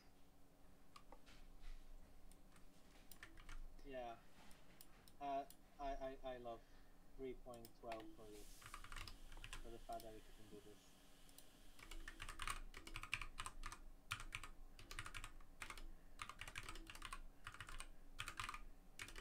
I really wish this was a functionality even earlier. It would be like so convenient back in the day.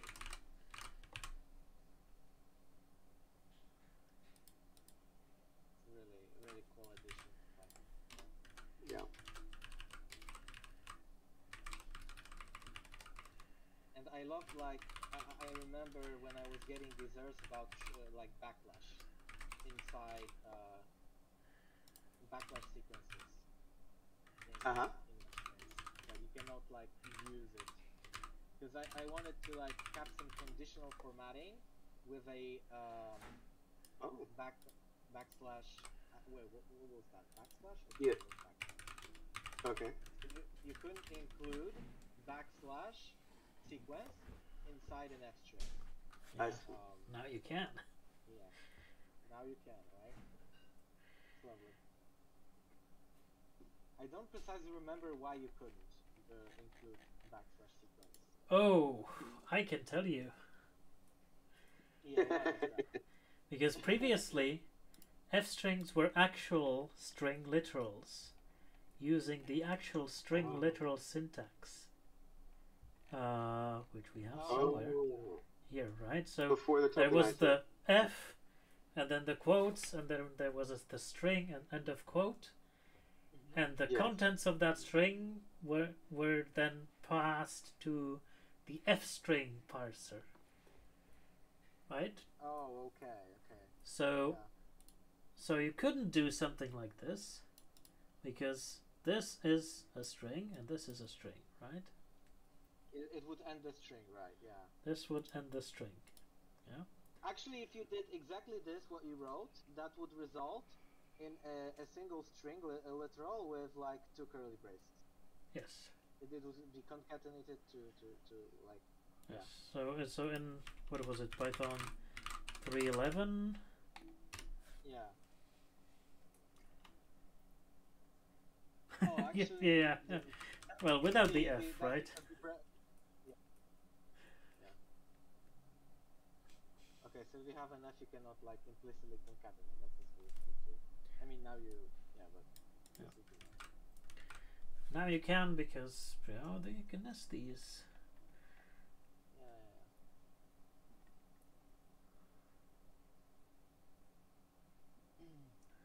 Good. Oh yeah, and the fact that you can We nest, should. I often use the walrus operator in F strings too. It's also useful to do it. Oh, and by Should the way, probably put Python, this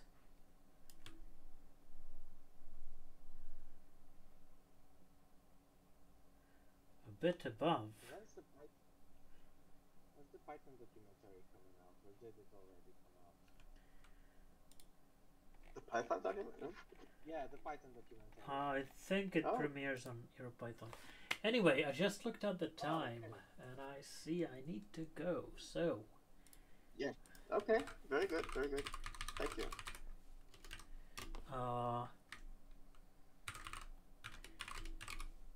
Okay. I think this was a pretty good session. Hopefully, I think so. I agree. I think hopefully next time we can finish this up. The recording, at the beginning, Bartosz, Peter went through the different ways of doing string formats. Oh yeah, there are lots of ways you can do this. Yeah. We counted 4. Went through them. There's 4. Yeah, 4. I mean, 4 is still a lot, and it's not like exactly. In F20 there was like the statement, "Hey, should be one obvious way to do it," right? I mean, for me, F strings are still the one obvious way. However, there are exceptions. Yes. You probably wouldn't want to F strings for like logging. You probably don't want to do this. But like otherwise, yeah, F strings are the way to go. D strings for logging. And then of course there's Jinja, right? Yeah. But you use F strings for logging? I don't log. Oh, you don't log. I use print for logging. I didn't hear what you said. Yeah. I use print for logging, and I use F strings with the debug specifier a lot. Yeah. This is great. Anyway, well, thank you for your attention, and see you in 2 weeks, because next week is EuroPython, and we'll see each other. I don't think I'll make it. Yeah, I know. Yeah, so Good. Have fun. Yeah.